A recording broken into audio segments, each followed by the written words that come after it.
The Dodgers take 3 out of 4 thanks to pitching woe of the San Diego Padres. The Philadelphia Phillies wind up taking 2 out of 3 from the Cardinals. That really shakes things up in the NL East and the NL Central. The Cleveland Guardians shut out the New York Yankees for the first time ever. The NASCAR Cup Series this weekend was at Road America for the first time. And the IndyCar Series was at Mid-Ohio. I will have more on all those stories today, and we will start the show right after this.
Let's go ahead and go right into the show. We've got a lot to talk about.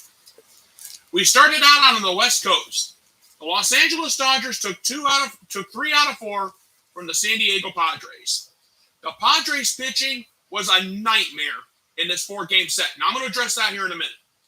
But as far as the Dodgers go, Trey Turner, he's hitting .312 right now. He was 6 for 16 in this 4-game set with 2 runs, a double, 2 RBIs. He had to walk, but he did strike out 6 times. Give some love to Trey Turner. He's hitting .312. Freddie Freeman, what is he doing right now? He's hitting a respectable .306. He was 4 for 15 in this 4-game set with 2 runs, a home run, 3 RBIs, 2 walks, and he did strike out 3 times. That's the only downside for him. Gavin Lux, he's hitting .286 right now. But this series for him was a nightmare. He was 1 for 11 with a run. He did have a double, and that only hit, but he did strike out 5 times. So, now, but there was some good news for the Dodgers. Mookie Betts is back. And that was the best news that the Dodgers organization really needed. But what about the San Diego Padres? Well, the pitching was a problem, but the hitting was too. Manny Machado, he's hitting .320 right now, but what did he do in the series? Let's listen to this. 2 for 15 with a run. He did have a double. I'll give him that. 1 walk, but 8 strikeouts. Yes, I did not stutter. He had 8 strikeouts in this 4-game set. That really hurt. Eric Hosmer, what is he doing right now? He was only 2 for 10 with a run and an RBI. He didn't have much to show either. Jake Cronworth, not much better. He was 3 for 16 with a run, a walk, and 4 strikeouts. He's only hitting .242 right now. The hitting was not the problem, was not the only problem that the Padres had in this 4-game set. There was a lot of pitching woes by starting pitching. Think about this. Thursday night, Joe Musgrove, he struck out 10, but he gave up 2 home runs in a 3-1 loss. Then on Friday, Blake Snell struck out 12. He gave up a home run in a loss. Then on Saturday, Yu Darvish struck out 10. He gave up 3 home runs.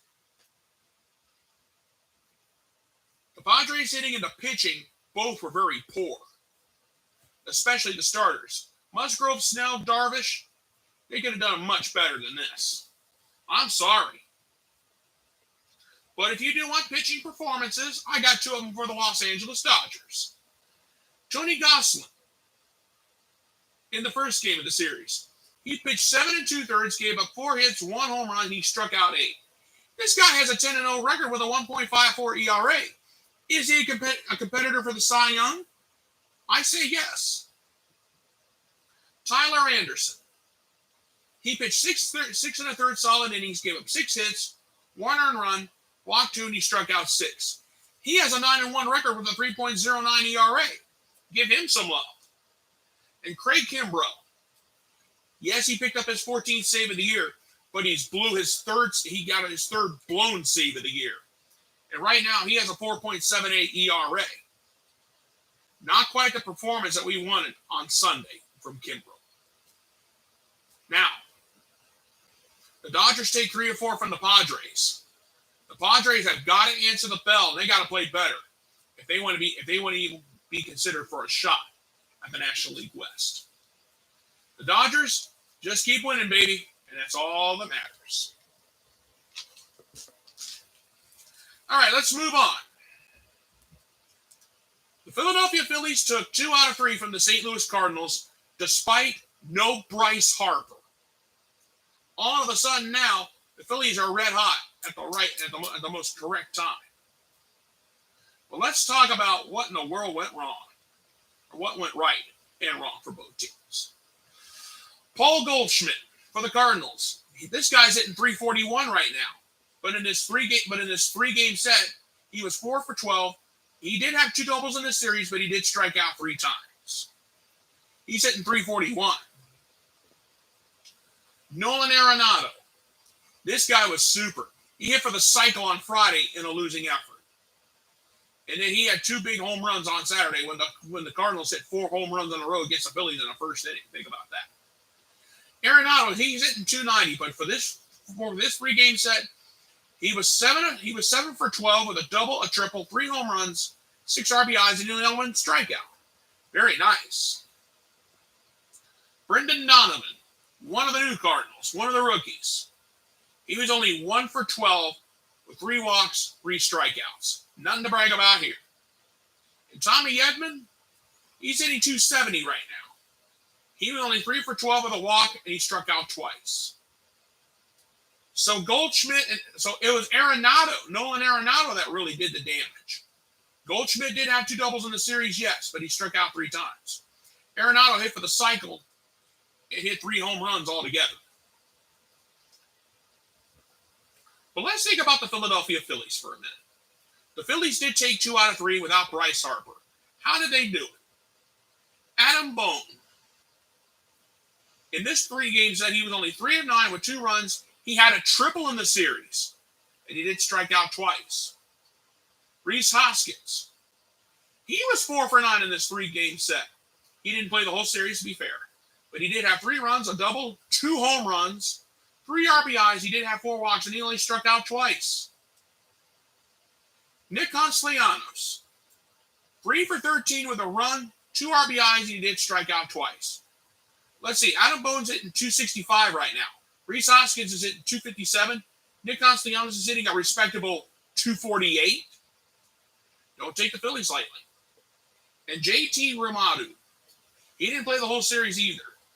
He was 3 for 9 with 2 runs, a home run, 2 RBIs, and he only struck out twice. This guy's hitting .242.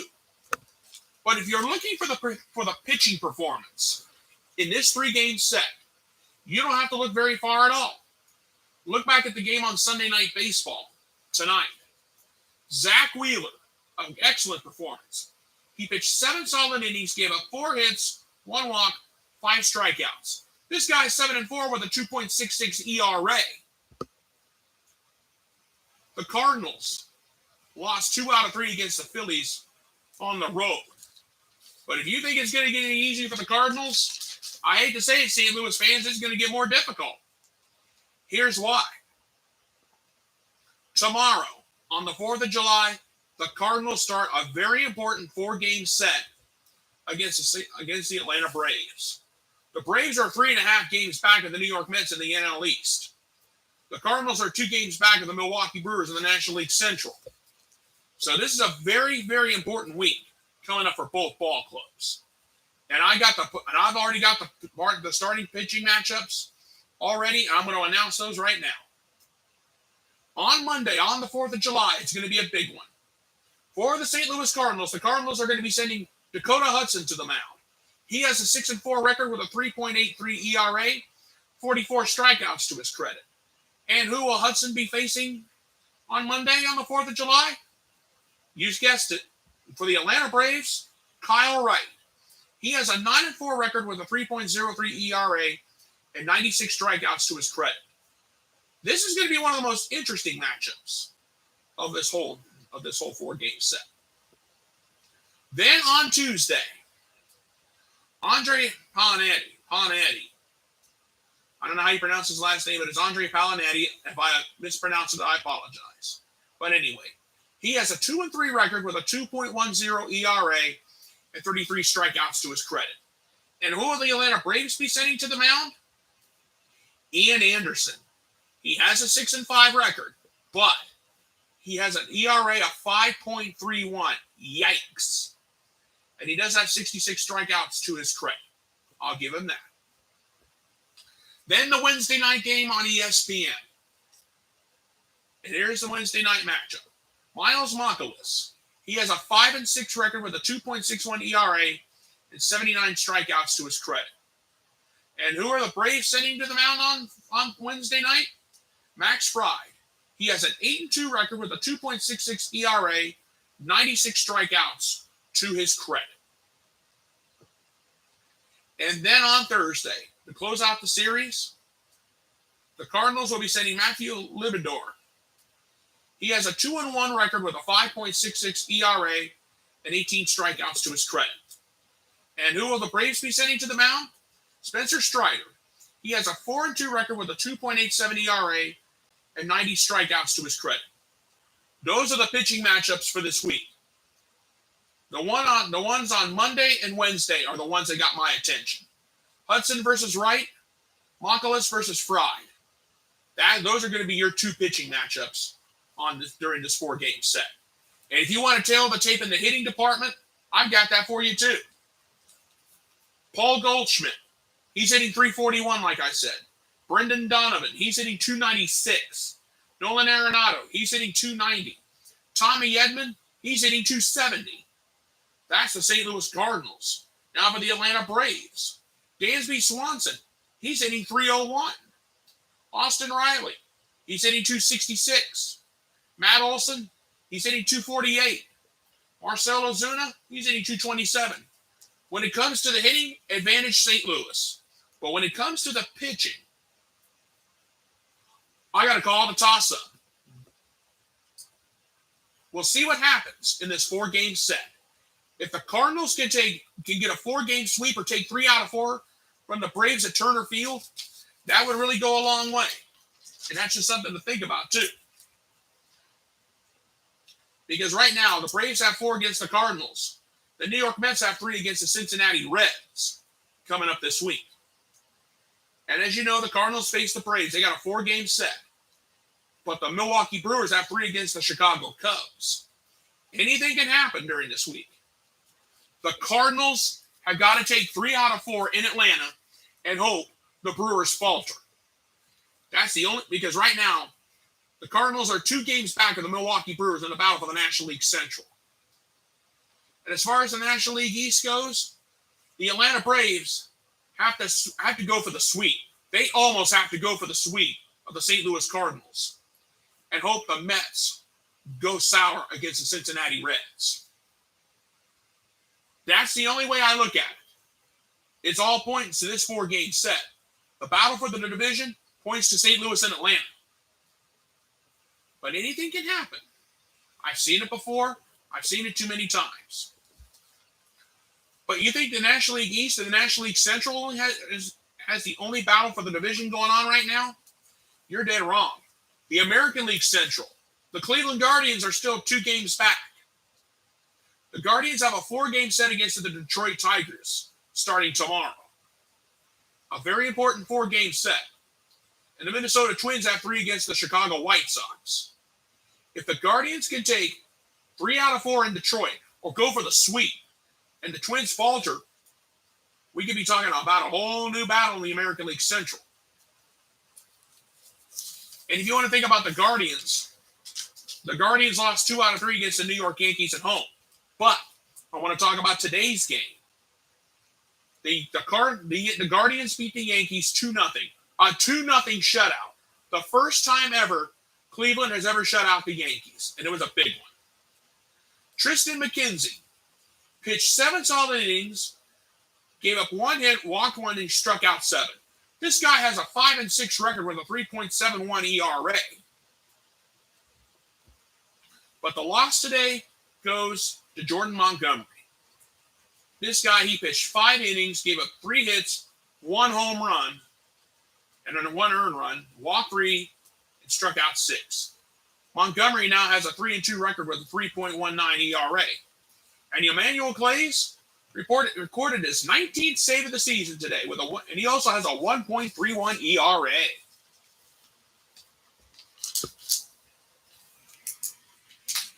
Now, remember what's coming up this week. 4-game set between St. Louis and Atlanta. National League East, National League Central division implications are on the line. I know we're not into the All-Star break, but we're now into July. It's now time to get serious. And the Cleveland Guardians, if the Guardians can take 3 out of 4 from Detroit, and the Twins have problems against the White Sox, we have a whole new battle in the American League Central. And it's really heating up. That's all there is to it.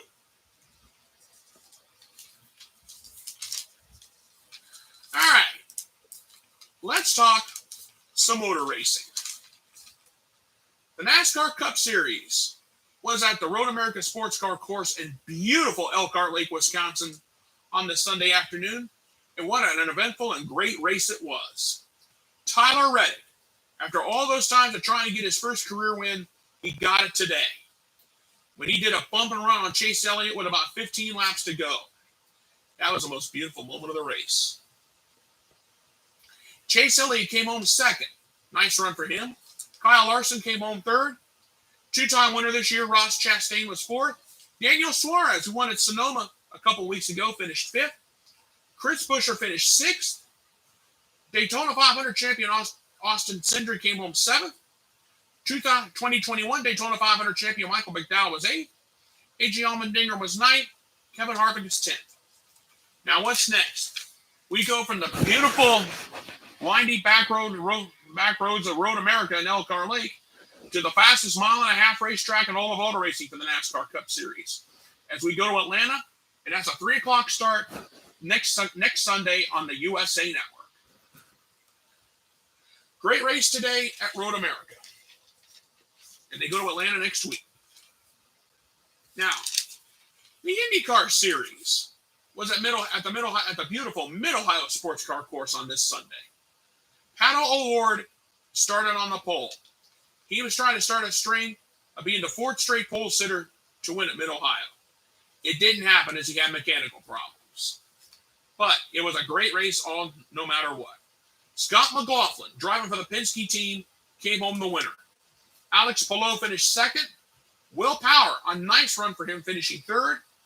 Rinus VeeKay, he finished fourth. The 6-time champion Scott Dixon came home fifth. 2020, this year's Indianapolis 500 champion Marcus Ericsson came home sixth. Joseph Newgarden came home seventh. 4-time Indianapolis 500 champion Helio Castroneves with a decent run finishing eighth. David Mokulis was ninth. And Simon Pagenaud rounded out the top 10. Next Sunday, here in a couple weeks, the Indy cars go to Toronto. That's a 3 o'clock start on Peacock. That's the NBC streaming service, just to let you know. That's what I'm talking about.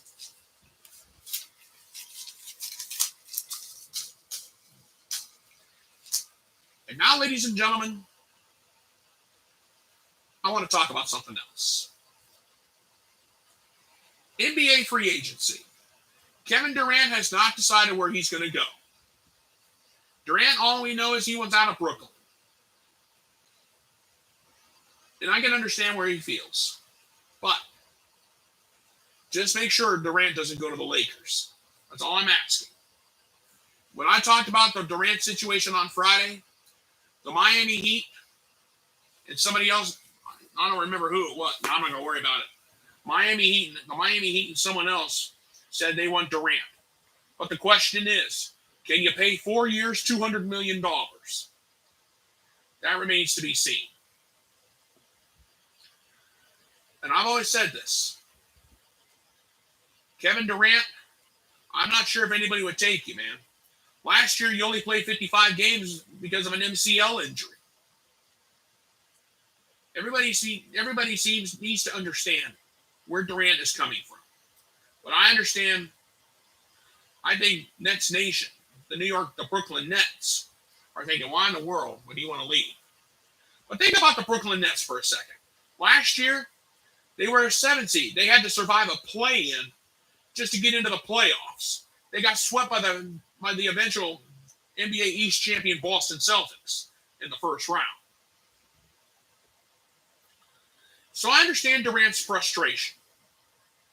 But do you think another team would pick him up with the price tag that he has? The Atlanta Hawks and the Miami Heat are on the wish list to get Durant. But could they afford 4 years, $200 million?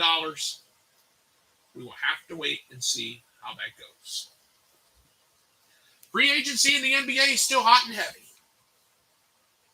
And we'll have to wait and see what happens this week as far as free agency goes. And now, ladies and gentlemen, it is now time for my closing thoughts.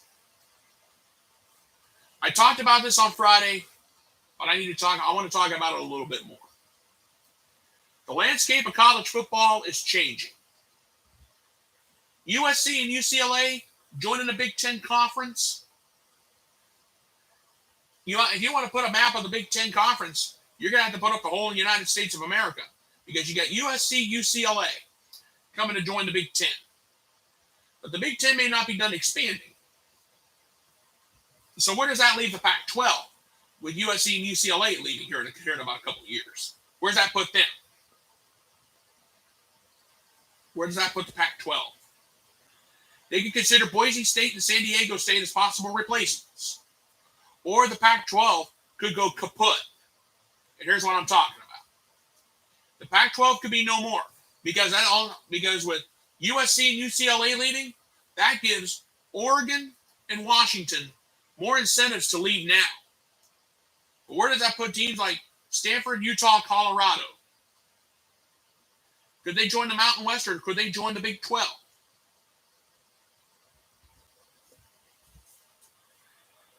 There's a lot of questions that still have to be answered. There's no doubt about that. But with USC and UCLA joining the Big Ten, I have now called the Big Ten the SEC of the North. I know you guys would like to have a laugh at it, but come on. Think about it. With two historic programs like this, now we're in the Pac-12 for over a century, coming to the Big Ten. When I first found out about the story, I'm like, you got to be kidding me. I shared about 3 or 4 different versions of this story in the last day and a half. I spent a day and a half sharing. I've talked to a few people on the street. I've had some people approach me saying, Scott, what do you think? I say, I think it's crazy. And a lot of the people that I've talked to about this on campus, they're thinking, on the campus of Ohio State, they're thinking, is the Big Ten lost their minds? But they want to get 2 power programs. But what 2 power programs to get? USC and UCLA. But do you know where this is going to put the Big Ten in a couple of years? I've said this to everybody. USC, Ohio State, you want a major recruiting battle? You got one. Lincoln Riley versus Ryan Day. That's what I've said. That's what the Big Ten has to look forward to here in a couple of years. The Pac-12, that's still up in the air at this late hour of the night. USC and UCLA jumping ship and coming here in 2024. We'll have to wait and see what happens with the Big Ten battle. But I'll tell you what. I will welcome both universities with open arms. But Ohio State, USC, you want a recruiting battle in college football? You got the biggest one of them all.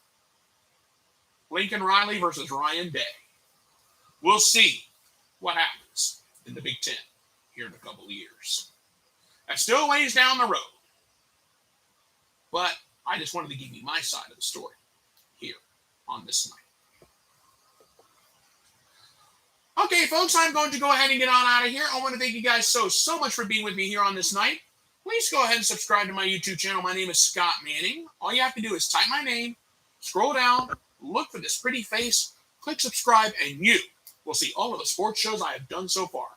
I want to thank you guys so much for being with me here on this night. You guys have a great night. Thank you so much for being with me, and God bless. Good night, everybody, and I thank you.